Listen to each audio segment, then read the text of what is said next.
To the Business Minded Sports Physio podcast. My name is Brian Schwabe, board certified sports physical therapist, entrepreneur, and co-founder of the Student Physical Therapist. I worked with elite athletes for over a decade and currently serve as the director of IO Sports Therapy, working side by side with high performance coaches, NFL and NBA skills trainers, and sports agents on a daily basis. I'm also an author, sports medicine consultant, course creator, speaker, and concierge sports therapist, traveling with professional athletes and celebrities.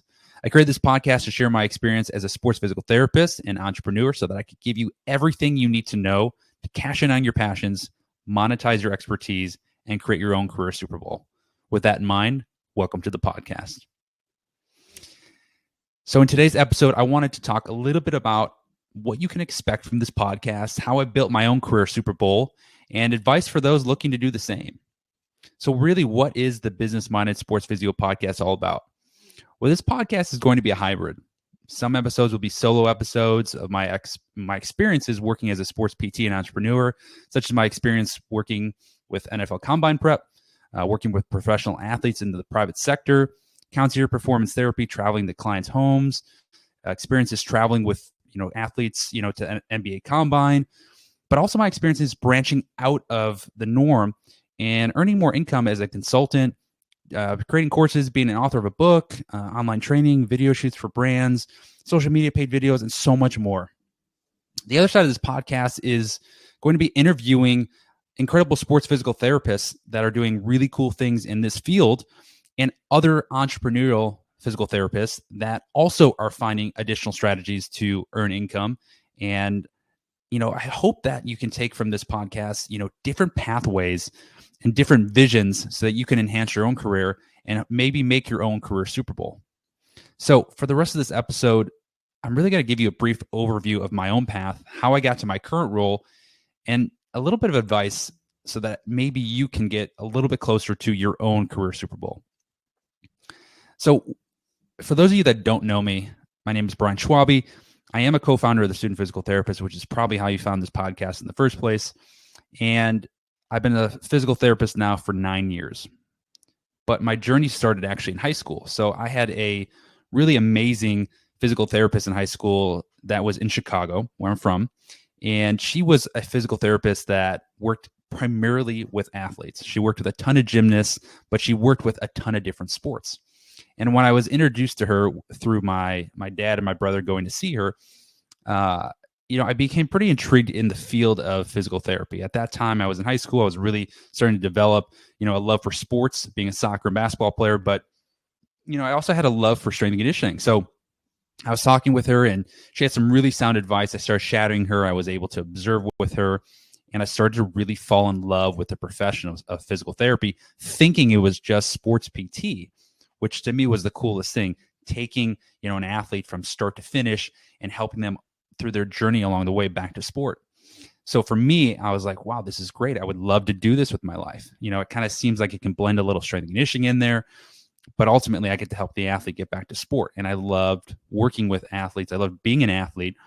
It seemed like a really cool career. So she gave me some sound advice. She's like, Brian, I would really recommend, if you like this field, going into a direct entry program, which obviously at that time I had no clue what she was talking about. But what I found out later was there was certain programs that offered that type of, direct entry program. And what was great about that was, when I did apply, I could finish my undergrad in 3 years and then go right into PT school. So it kind of had like a set path. I didn't have to take that GRE. I could go right into it, keep my certain grades, and then start PT school. Ended up going to St. Louis University, which ended up being the most perfect school for me. And the idea at that time was to go into strength and conditioning and go down that path, but also keep PT as that an option so that I could do that. And, I came, through the first 3 years and found out that, I definitely wanted to go the PT route. And then my fourth year, which was my first year of PT school, I sat for my CSCS. Because I was doing training up until that point and working with athletes in, the summers and things like that, but also interning and working as an aide for that same physical therapist back in Chicago. So I got a blend of both of those, which really gave me a nice foundation of, hey, how can I hopefully start to blend the two together, which I think everyone wants to say, bridge the gap between sports performance and physical therapy. And they don't really have a clue what that means. I think we have an idea in our heads, a vision, but there's so many different ways to do that now. And at that time, there wasn't a whole lot of people doing what I thought in my head was my ideal career. So, in PT school, I started to look up more and more physical therapists in sports medicine and try to learn about their pathway. People that came to mind right off the bat, Mike Reinold, George Davies, things like that, right? People that were doing really unique things and kind of being the pioneers in the field of sports PT.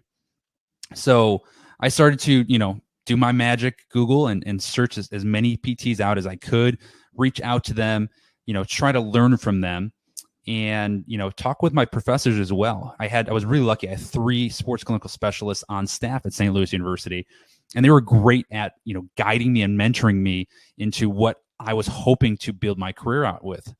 And they were the ones that actually introduced the idea of a residency. And at that point, this was back in 2011, 13 maybe.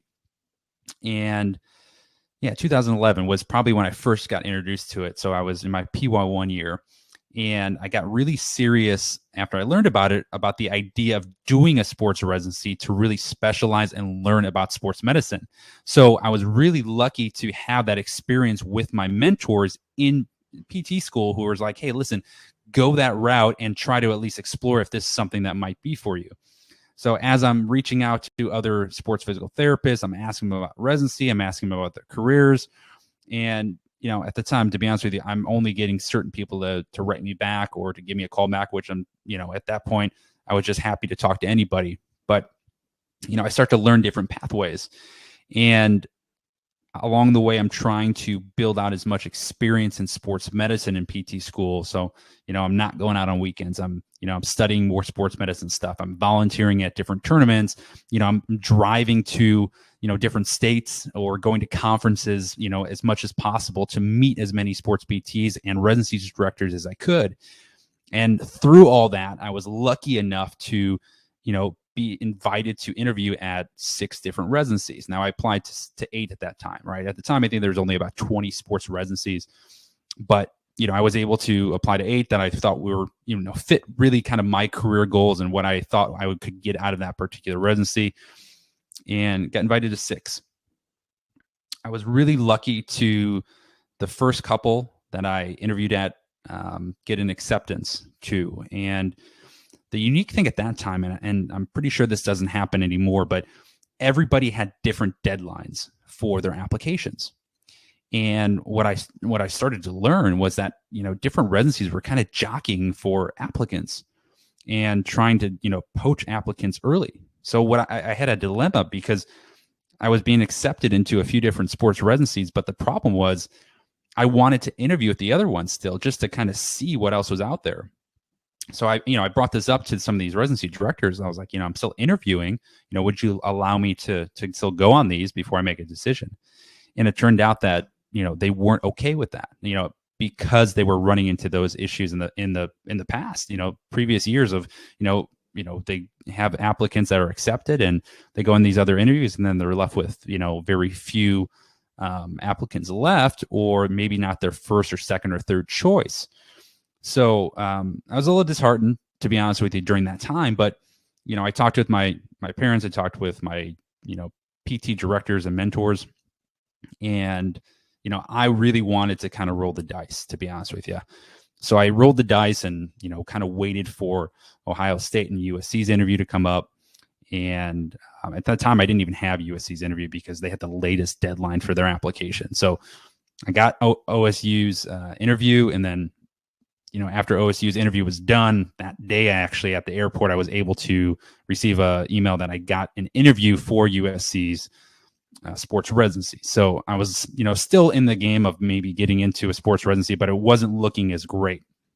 And I got through USC's interview as well. And fortunately, I was able to be accepted into USC's sports residency at the time. This was 2013. So, for me, that was the goal. That was the dream. I wanted to go to a place like an Ohio State or a USC where I would have that experience that I thought was going to be best for me. So I get to USC, and I was actually the first resident at that time that was a non-USC grad. And to be honest with you, I was overwhelmed at that point. I had, not had the best clinical experiences. I was driven, but I didn't have that knowledge that I probably needed to really thrive in that residency. But I was able to get a lot out of it. I was lucky, with even all the turmoil of my original residency mentor, leaving the job the day I started, and having a new, mentor that was kind of leading the pack, and all these other things that came up. That's just part of sports residency. And I got good experiences, and I met a lot of people. And I think that was probably the one thing that I took away from it, is I met a lot of people. I failed a lot, but I took those failure experiences and I was able to take it into my first job. So after, again, going through a great sports residency, being on the field at the high school level, the college level, the professional team level, having lots of experience with doctors, I met lots of people. So my first job out of residency was actually a startup company, and the clinician at the time was, seeing a lot of sports medicine athletes. So, me coming out of residency, I wanted to go into professional sports, like I think a lot of sports residents do. But I also recognized that I needed to learn a lot and take what I failed with during residency and take it to the next level, so that I can actually learn and from those mistakes, and also comprehend a little bit more of what I went through during residency and apply it better to practice. So I was lucky to get that first job, which was very sports medicine based. I was able to see a lot of professional athletes get introduced to, different doctors in sports medicine, different clients, some celebrities, things like that. So I was able to have a lot of unique experiences. I got to work on set a few times. I got to, work with some professional athletes for the first time, see a ton of surgeries, which I didn't really have experience with during residency, even though I would have loved to. And I got really, really good at the basics, because that particular clinic was fantastic at the basics. Anything past that was not really what we were focused on at that time. But you know what? The basics are probably the most important thing anyways, especially with these post-ops. So I got really, really good at that. But I also, along that time frame, started to want to branch out into, finding other ways to earn income, because I had this itch and this bug for entrepreneurship, and also wanting to pay my loans off, more importantly, pay my school loans off, pay my residency loans off, because I made basically zero money. I actually had to take an extra loan out for residencies at the time, because you're only getting paid for 20 hours a week. I didn't even get paid for mentor time, and the pay was extremely, extremely low. I think it was like less than $28 an hour, which is just insane in California. So, I wanted to do extra stuff. So I started personal training with a family friend that happened to live in California at the time on weekends. So in my spare time, I do some personal training. I had my CSCS. I was already doing that in the past. I was really interested in that. And I started to grow that business on the side and meet people. And it was a referral after referral for just weekend work. And during that same time, I started to, really push the student physical therapist with my colleagues, start to get an itch for, just writing a little bit more. And then I started writing articles for different brands at that time. So I'm writing, articles. I'm doing a good job with that. I'm learning as a sports physical therapist, my first job. And then I'm saying like, okay, how do I take all this stuff and make it, towards what I'm looking for, which ultimately was, a sports medicine job at a professional team. But at the time, I still wanted to pay off my loans. So I'm trying to find other ways to do that on the weekends or on my spare time, because again, limited with how much money you can make in a first job. And you know what? That first job was awesome. So I was happy to do that. I started writing articles, like I said, and the particular brands that I was writing articles for, one of them offered me a paid role as a video host for their Facebook Lives and their Instagram Lives. And I started doing a good job with that. So at that time, they're like, hey, can you do some video work, at a studio for us? We'll do studio shoots. We'll pay you, a day rate. And I started to do that. And then that turned into, hey, you know what? Everyone really likes your stuff. Would you be interested in writing a book? So I started getting a little bit off my path of sports medicine and working towards a professional team, because I was having all these opportunities on weekends. And over time, I decided, you know what? I need to get back into sports medicine and just take a step back a little bit with the entrepreneurial stuff, but still do enough to continue to pay down my loans. And I was fortunate enough within 3 years to pay off my loans. And then I was, at that same clinic wanting to expand my ability to learn from other clinicians, which was just not an opportunity at that time, but also take it to the next level past that basic phase and get more into that return to performance phase, which that clinic just was not set up for at the time. And I found a new clinic that was fitting more of my interests, which allowed me to take a role as not only a sports physical therapist, but also a director of performance and training. So now I'm kind of, playing in both roles and having that hybrid of sports physical therapy and then transitioning into return to performance, but also adding a separate business venture for that particular company with personal training that was cash-based. And I loved that. I loved doing that. And, I started to do that. I started to continue to, push that entrepreneurial, boundary that I wanted to do.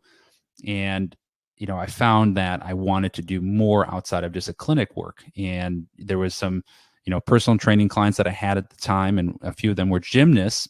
And, the gymnasts or the gymnastics club that I was, working with at the time, because I had so many personal training clients, actually reached out and said, "Hey, could you actually consult with us? Could you help us and our coaches, with the girls there at the gymnastics club or gymnastics gym, and really understand how to avoid some of these injuries we keep having, maybe help us with the warm-ups, help the coaches out." So I really built out a nice business with consulting for about 3 or 4 years after that, why I'm doing my regular job, Monday through Friday. So I have all these things going on, and I start to get, some interviews now for some sports medicine jobs in professional team sport. And I'm getting into the door, but I'm not really getting to that next level still. So, I'm starting to really push as much as I can on the side. I'm really filling my plate up pretty high. But ultimately what happens is, I'm failing, with not getting those professional team jobs. And I'm saying, what, I need to take a different path, right? I need to, kind of go back to, what I'm most passionate about right now, which is, the entrepreneurial stuff, but also the sports medicine stuff, and see if I can find a combo with that. And then just kind of take, a different road to maybe doing professional team sport. And I'm also deciding, I need a new network to really kind of expand what I'm wanting to do in my life, in my career, and build out what I think is my career Super Bowl. So I'm finally writing that out and, asking myself, what is it about professional team sport that I wanted to do? But I decide that it's not that I want to be in pro team sport. I want that collaborative experience. I want to be able to work side by side with high performance coaches. I want to be able to work with elite athletes at the highest level possible, which is professional sports. But it's also that I want to be able to collaborate and learn and just do a little bit more than is in a typical outpatient sports medicine clinic. Take it past the basics, really see the full process through. So I take a job as a director at a clinic that's a little bit closer now that I've moved in California, and moved in with my wife. We got a house together. I'm a little bit further down south now, and I take a new role, but I'm also expanding my network at the time. So as I'm expanding my network, very, quickly after I take that new role, I get introduced to, another physical therapist, and that physical therapist owns some clinics up in San Francisco in the Los Gatos area. And he's opening a clinic now in Irvine, partnering with a company called Sanford Health and Sanford Power. And the role was to basically build out a high performance team in the private sector as separate businesses working within a building that has a full-size NBA basketball court, golf lab, turf field, full high performance weight room, and a sports agency. And I finally said to myself, this is exactly what I want to do. And I want to do everything that this role has to do. And that's where I'm at now. Over the last year and a half, I've taken on the role as clinic director for Irvine Orthopedic Sports Therapy, which is a out-of-network, cash-based, one-on-one model. And I kid you not, 90% of my clientele, fortunately, is athletes. And majority of them, probably 80% plus, are professional athletes. We're blessed to have a really good team that is consisting of high-performance coaches. There's 4 of them. There's myself as a physical therapist and one of my colleagues as a physical therapist. So there's 2 physical therapists on staff, 2 golf lab instructors. We have an NBA skills trainer. We have multiple NFL skills trainers. And each year we run the NFL Combine Prep as a group. for the agencies that is in the building. We run the NBA Combine for 2 different agencies. And we have NFL offseason, we have NBA offseason, NHL, MLS, and also MLB. So we're very lucky to have a good team here. And if you would have told me 3, 4, 5 years ago that something like this existed, I would not have believed you. And I think that's where, it leads into my advice of wanting to have this episode of kind of where my path has been and some things that I have done that I've been really blessed to do. And, kind of where I can help other aspiring sports PTs start to build out their vision, because my vision has always been working in that team setting. Well, I'm finally in it in the private sector, but I'm blending my love for entrepreneurial business and also sports medicine. And I did this very similar talk at CSM a few weeks ago called The Many Faces of Sports Physical Therapy with an unbelievable panel. And I think I was actually more inspired by some of their talks. And I think that was what, I was already building up this podcast at the time, but the idea of it really took off after that because I was so inspired. I was like, you know what? I've already talked to so many students every single year, every month, all the time through the student physical therapist. People take my courses all the time on my my Teachable site. Doing all these things already. I want to start to talk a little bit about these experiences because there's so many people that I'm already talking to. And when I was a student or when I was a young clinician, I was constantly seeking out information. So the idea of this podcast was born. And this is where I'm at right now. And this is how I've built my career Super Bowl. And that's a very brief overview. But, for those of you that are trying to still build out your career Super Bowls or trying to go in that next path, or you're trying and not everything's working, there's a little bit of advice I have for you. And there's 3 pieces of advice primarily. The first one is that there's really no one path. And what I mean by that is everybody, if you went to that CSM talk, has a different path into their current role when they've made what they consider their career Super Bowl. And, first, I think you got to figure out what you want, and then you have to make a plan. I think I kind of alluded this earlier. I was, going in 2 different directions for a long time. And then I finally decided, you know what, I need to merge these together, because this is what I love to do on a daily basis. I could do it all day. I'm doing this podcast right now. I work today. It's a Sunday. It does, that's nothing new for me. I work 7 days a week because I enjoy it, but I get to pick and choose on the weekends, what I do with the student physical therapist. I don't do some of the entrepreneurial stuff I used to do. I still have courses. I still speak. I still have my book out there. I still have the student physical therapist. I still have 1 or 2 clients that I work with from online from back home because, I enjoy doing it. But otherwise, I've blended everything into my current role because that is what I wanted to do. That's what I love. So make that plan, write those goals down, and you'll see over time it shift, right? You might not stay on that same path. It might veer off a little bit, but that vision itself should stay and remain. So that's my first piece of advice. There is no one path, but make that plan and then try to check those goals off every single month, every single year. Second piece of advice, choose your network wisely. Your first network might not be the one that helps you grow the most. Mine wasn't. In fact, it was when I decided to get a whole new network that I started to expand who I was talking to. How I was able to, interact with different sports physical therapists, other entrepreneurs, like-minded people, right, that had similar visions to me, or gave me inspiration or gave me ideas, or connected me with other people. I would really recommend you take a look at your network, write those people down and say, how can I add value to them first and foremost? Because if you can add value to them, then it's probably a good network. If you're not adding value to them, it's probably not a good network, because you guys are not collaborating together.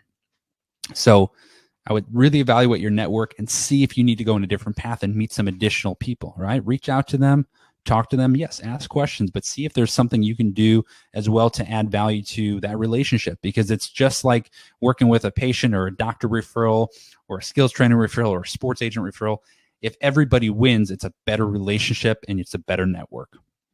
And then finally, my last piece of advice is your dream job might not exist yet.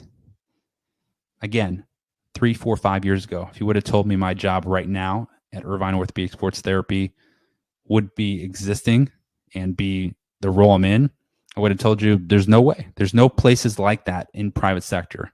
Out of network, cash-based, primarily professional athletes, working with high performance coaches at a different company, making that business work, supplementing each other's businesses somehow, right? But making it work for you, working with sports agents, working with skills trainers, being able to collaborate and take what they do at the team level into the private sector. I would have told you it didn't exist. I would have said, okay, maybe they did it at Exos for a little bit, but that was one company, right? It was insurance based, right? I would have said it would have been really hard to do cash based or out of network. It's too big, but it's possible, right? And there's other avenues possible for whatever that vision is for you that you want to create. So I think, you be open-minded. The job that you think you may want might not be the dream job, right? That dream job might change. For the longest time, I wanted to work in the NBA. Now I'm traveling with NBA athletes. Now I'm traveling to the NBA Combine every year, NFL Combine in a couple of weeks, working with NFL athletes, working with NBA athletes. I'm doing all those things already. This is more what I want to do now, right? I've been able to build out that career Super Bowl, but it's not the dream job I originally envisioned, but it's a part of it. So that's basically a wrap for this first episode of the Business Minded Sports Physio podcast. Again, I wanted to introduce the podcast, give a little bit of background on what you can expect from this podcast, and give you a little background on my own path, right? Who I am, what I do, and why, I started this. And, if you like this, feel free to pass it on to your friends, hit the subscribe button. If you like the video format, check out our YouTube page on the Student Physical Therapist. That's where this is going to be. That's the platform we're going to put it on as well. And please send me any questions or feedback you might have. I really enjoy doing this stuff. I really enjoy talking with other physical therapists and students and learning about their paths as well and seeing how I can help other people. So thank you again for listening. And I really hope to see you guys back on this podcast for the next episode and learn a little bit more about how to build out your own career Super Bowl. Take care.